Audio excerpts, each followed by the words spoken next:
Hey everybody, this is My Figure Universe, and I am here today to tell you about my guest. My guest is Gavin, and you can follow Gavin at Gavin Lowe 82 on Instagram.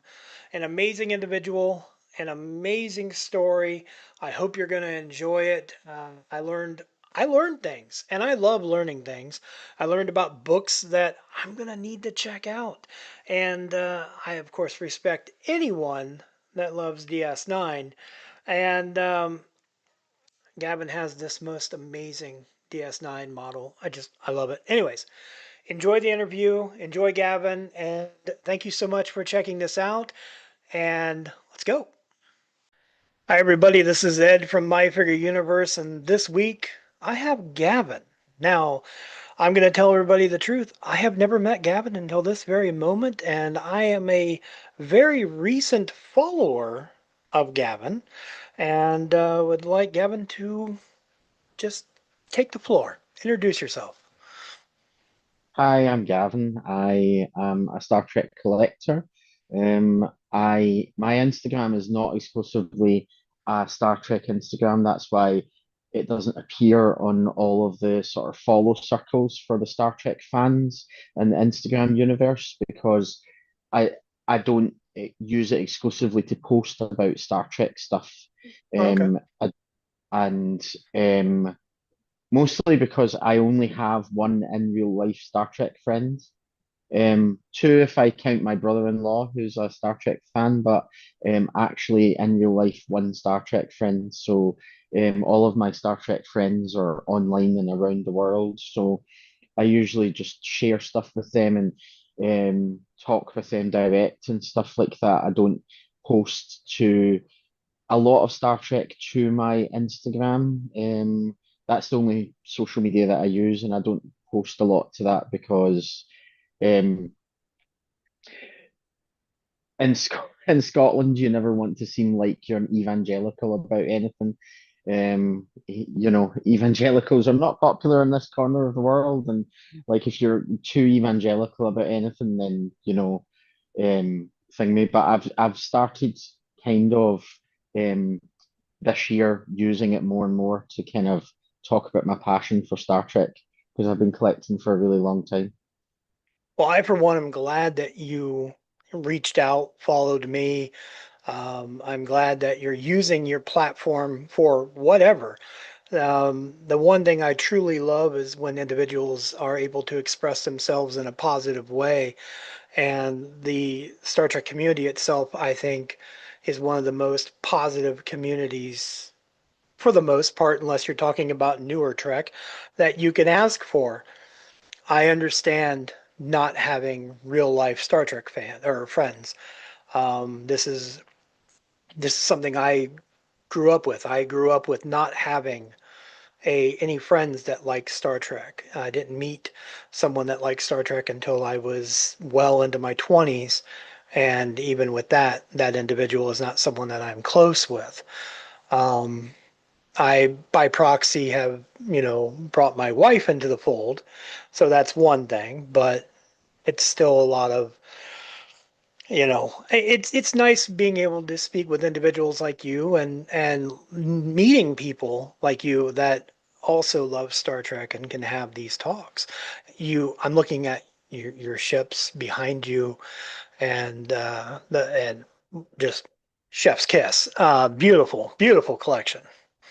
It's a collection I've been establishing for about more than 25 years. In fact, the very first piece of the collection, I'm not sure if it's possible to see, the very first piece of the collection is a model of the Enterprise E.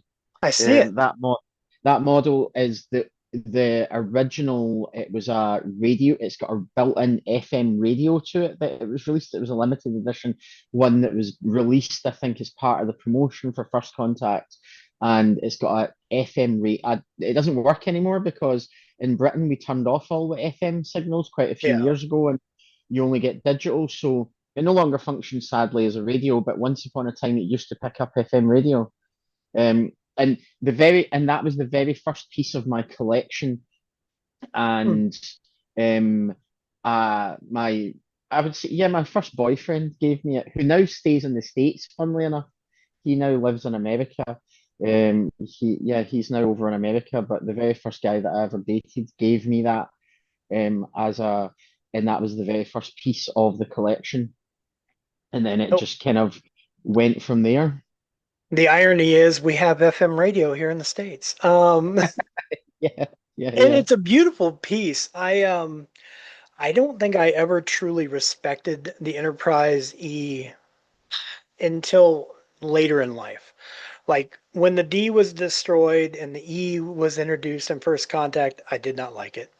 I was like, no, this isn't my Enterprise. I kept waiting for that movie where we're going to get the D back, which it did happen, technically years later, but yeah, she's beautiful. What caught my attention was DS9. I'm a big DS9 fan, and I saw Terok Nor up there. Um, Um, assuming it's Terok Nor, it could be Impok Nor for all I know. no, it's Terek Nor. The Just to reference the Enterprise D, just to finish that thought, I remember going to see Generations in the cinema, and it was the first time I ever cried at a movie. I was so upset when seeing the first time you see the movie, and because it was pre-internet, there was no spoilers, and when the Enterprise D was destroyed, I was just I was so shocked, and it was the first time I ever remember a movie getting an emotional response out of me, and I was really um and so when the Enterprise E arrived, I just remember that actually I have to say the Enterprise E is my favorite ship out of the entire fleet. And there's just something very majestic about it. It's sleek lines. It's a really I have never understood boys and cars and how, men like fetishize cars. But I understand. when I saw the Enterprise E, I was like, yeah, okay, I get this. Like it's a beautiful ship. And I was having a conversation with a friend recently, and I love the Enterprise D. Next Gen was my first show. I watched it from, beginning to end, and it's my kind of ride or die favorite, and that's my crew. But the Enterprise D, its bridge always gave the impression of like a hotel or a luxury liner. It just kind of didn't feel like a starship. Like the Enterprise E's bridge, just kind of when you look at Voyagers, when you look at the Defiance, and you look at the NXO-1s, the Enterprise D's bridge is a bit of an anomaly in its design. All the other starship bridge designs kind of have a streamlined functionality about them, and you can tell what its purpose is and what they're there to do. Whereas the Enterprise D just kind of always just looked like an airport lounge or a hotel lounge, and Now, it was very comfortable looking and very nice looking. But yeah, but in that regard, would you say that the Enterprise D bridge on in Generations took a different step? I mean, it had more functionality to it, and with yes, the sides of being open and such. I enjoyed that. I was saying this again to the same friend that we were having this conversation with. I actually prefer. I'm very much an outlier in the sense that I actually really liked the upgrade that it got in Generations. I I'm really right there really with like you. that. I have a strict like my in real life Star Trek friend. We're always you always debate your favorite things, and in the Star Trek fandom online, I'm the outlier. I have the unpopular opinions. Like I'll just put it straight out there, and so the rest of the Star Trek fan base that watch this can roast me. I did not enjoy Star Trek 4, and I have never enjoyed it. And it is arguably next to Wrath of Khan, the second most popular film in the franchise. But I didn't enjoy. I enjoyed Star Trek 1, and I really really loved the very first one, the motion picture. I think it's I think of all of the films and everything produced in Star Trek to date, it most lived up to Roddenberry's ideals of what he wanted Star Trek to be. You'll get no argument from me there. The Star Trek 4, your thoughts on that? That's nuclear level hot take. I've Yes. never heard someone say that. That's I love that. Um, Yeah, I just kind of I think it's because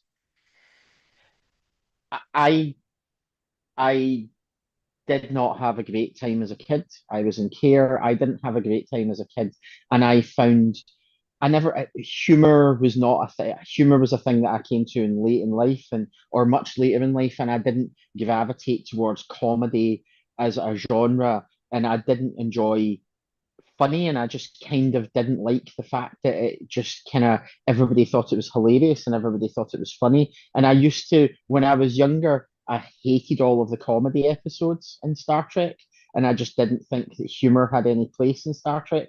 I always thought it should be take itself seriously, and I was not a I love Lower Decks now. I've changed my mind about that, but I remember like really not thinking, being really kind of serious about humor doesn't humor shouldn't be in Star Trek, and I always found that when they try to shoehorn it in, like an insurrection, like when they try and shoehorn humor in, Star Trek doesn't do humor very, or it never used to do humor very well.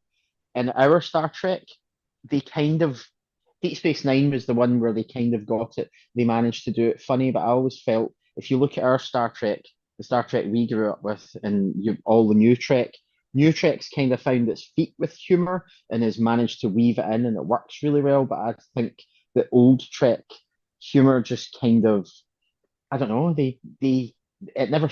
I don't think I think it failed more often than it landed. I don't know if that's another mad hot take. No, no, I understand. I mean, there are issues, and there are times where I mean, I know that there are issues or episodes that are popular that even I myself, I don't see it. And I know that there are others that will say the same thing, that they're like, I know an individual that does not like The Inner Light, which is not a humorous episode by any means, but they don't like it. But yet the grand consensus is it's a great episode. But then you have those people that don't like it. And I think that's what makes us great as a culture, is we can be different, or we can have differing thoughts, and as long as we can be accepting of all those differing thoughts, maybe the world can be a little bit better. And I think Star Trek allows for that.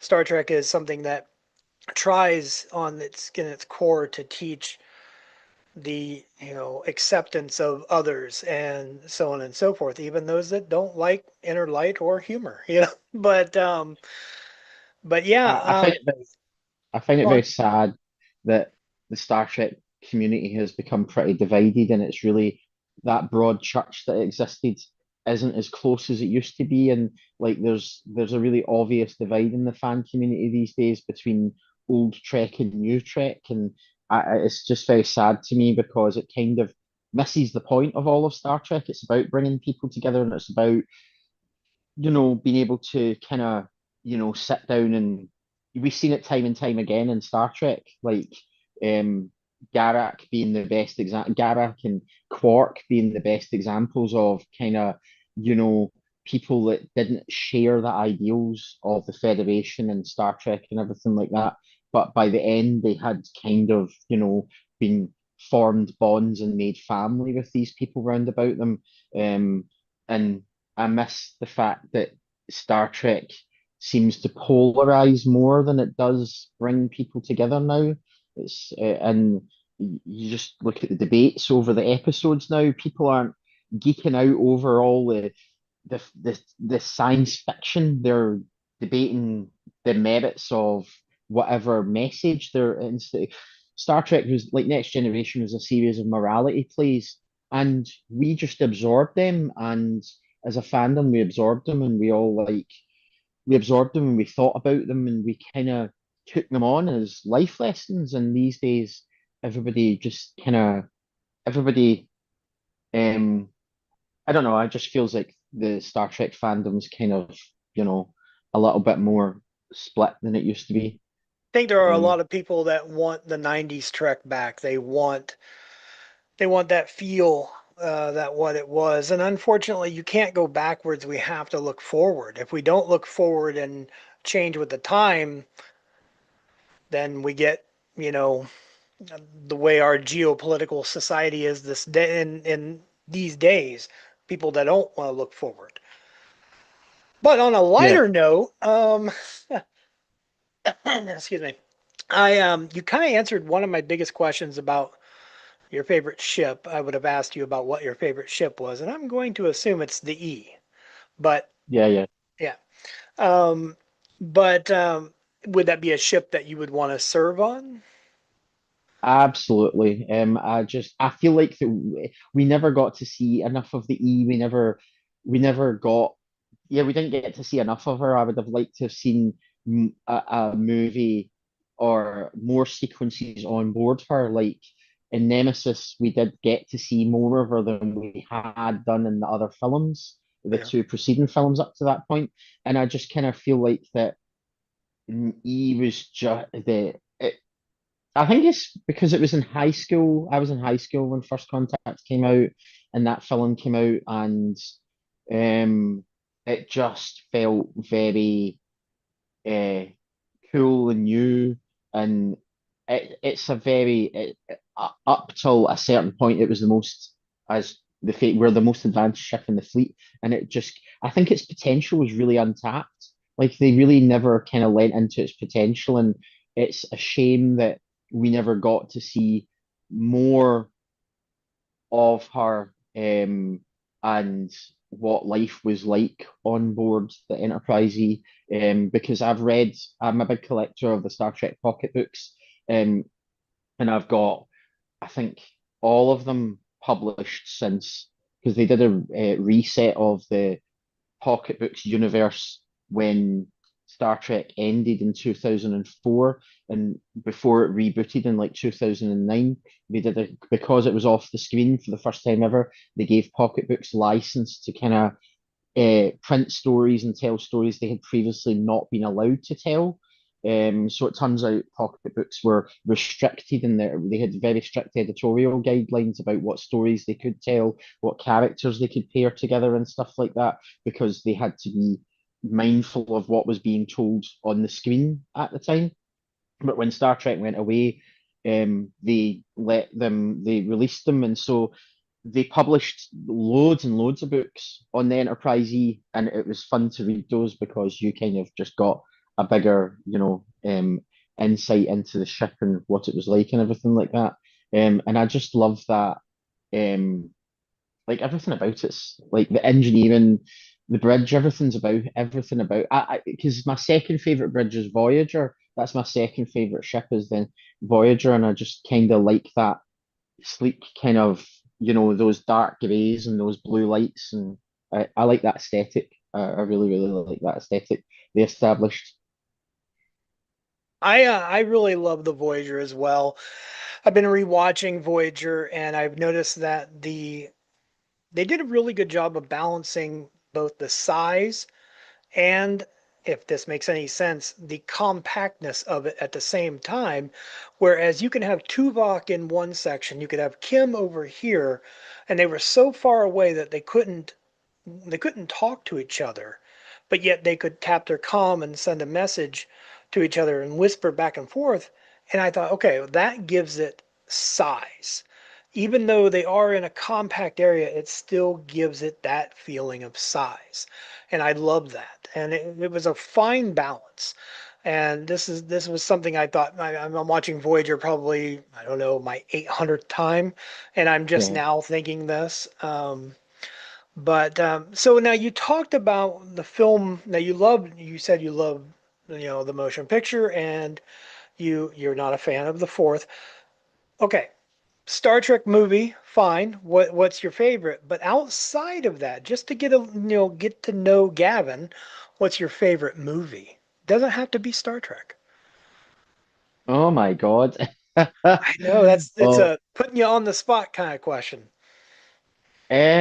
my favorite movie. Oh my God. That is the hardest question ever. Like that changes so regularly. I Have you don't ever think had one that's a comfort film, something that, it's been a rough day, I'm gonna put this on? probably probably any one of the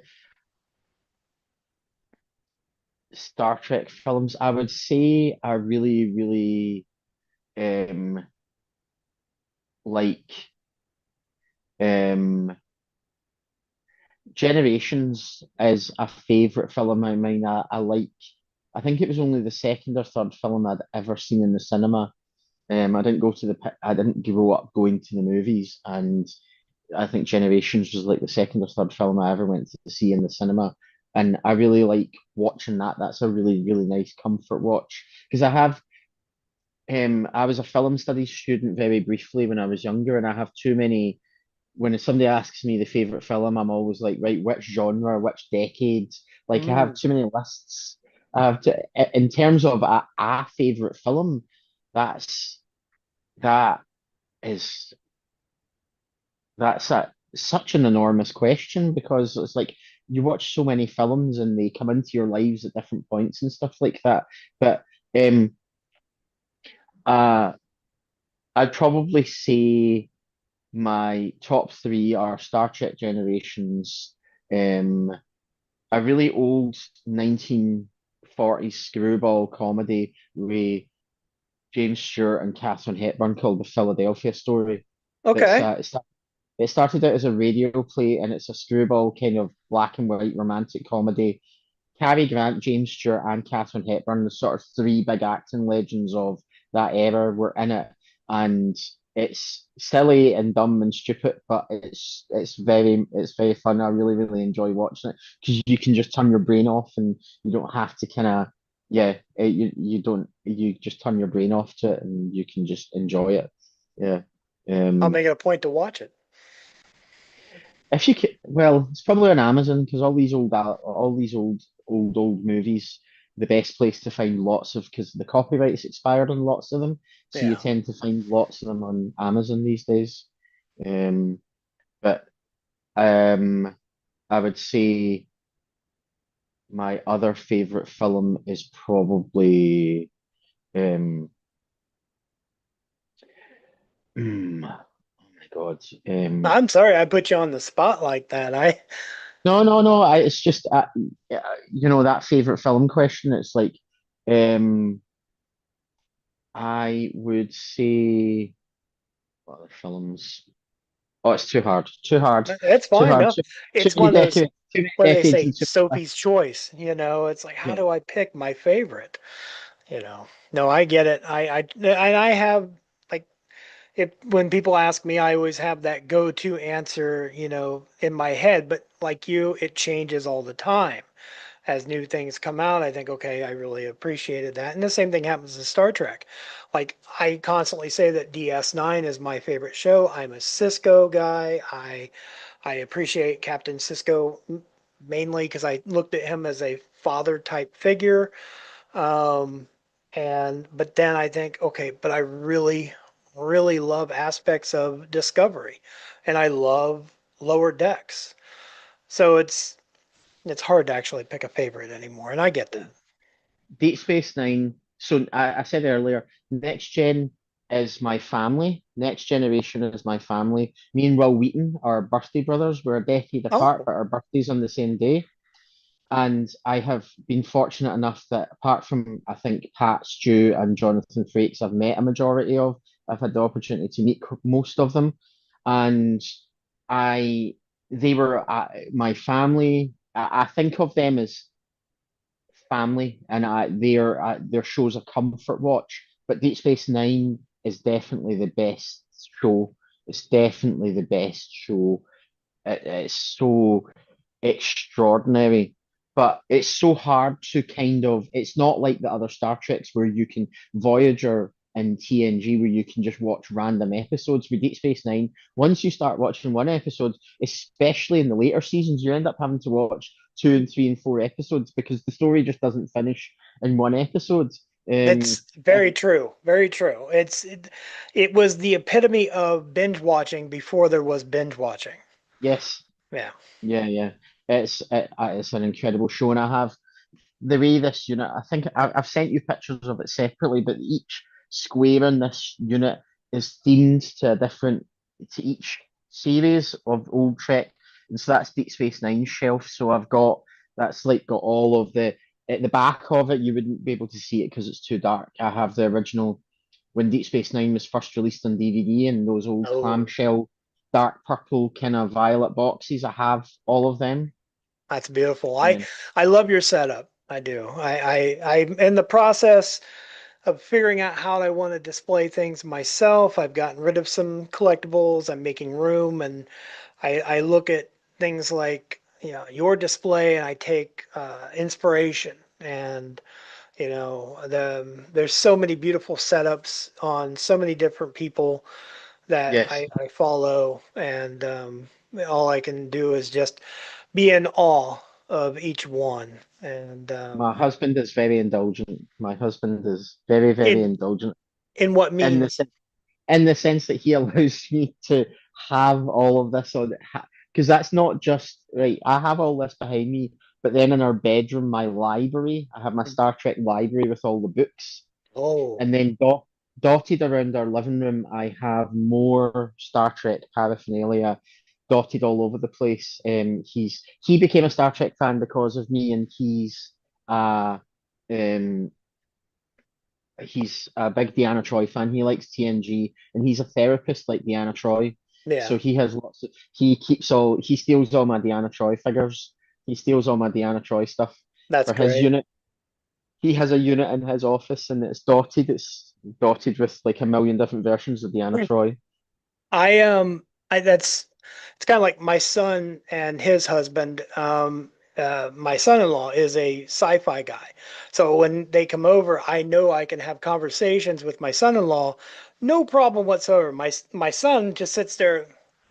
Can we go? Like it's and it was growing up. I think it's because I tried to force him, like, oh, come on, you want to watch Star Trek, and he didn't want to do what Dad wanted to do. So that's fine. It's fine. I don't have that with him, but I have it with his husband. So it's a win.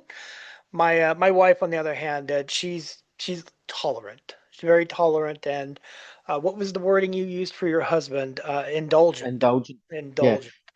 I like My that. father introduced me to Star Trek. My father watched the original series, and he introduced me to Star Trek and sat me down. And it's one of the few clear, positive memories I have from my childhood as my dad sitting me down to watch Star Trek Next Generation and imparting the importance of why I should like Star Trek and why I should engage with this. And Well, so, that's wonderful. um, yeah, yeah. Um, yeah, no, it was, and I'm very glad that it was one of the few smart parenting decisions he ever made, was introducing me to Star Trek. Um, so yeah, I have to give him credit for that. He introduced me to Star Trek, and um, it just kind of changed my life because it honestly was just it.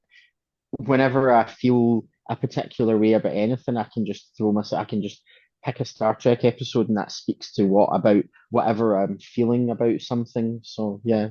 Um, That's wonderful. but I wanted to use the opportunity to talk about some of my Star Trek memorabilia because I'm a big collector and I've been collecting for such a long time. And as well as ships and figures and stuff like that, I like finding niche stuff that isn't that just niche stuff there's quite a few things that I've collected over the years that I've shown to other people and they're like, I have no idea what that is. I've never even heard of this. Like the Okay. first piece, and I had never Googled this until today, actually. And I was really shocked to find out that it's his pot because when I first acquired it, there was no apocrypha associated with it, and there was no knowledge associated with it. But it turns out it's been massively influential in Star Trek. So I'd picked up this. Ah, the tech manual. Very nice. So this was published in 1975 by an engineer and his daughter, and he created it entirely from watching reruns of Star Trek and just kind of visual with no knowledge. It was the first ever. Up to that point, there had been Star Trek memorabilia produced, but it was the first ever, I think, genuine technical manual, and it ended up influencing other and excerpts from it actually appeared in Discovery. I read about. I didn't know this, but excerpts from this appeared in displays in Discovery. Oh, wow. And so it was made to look. It doesn't say Star Trek on it, so its cover was made to just look like a proper technical Mm, manual. I like that. It's a little low, And but I can see the top of it. There we go. Oh yeah, I like that. Oh yeah, that's nice.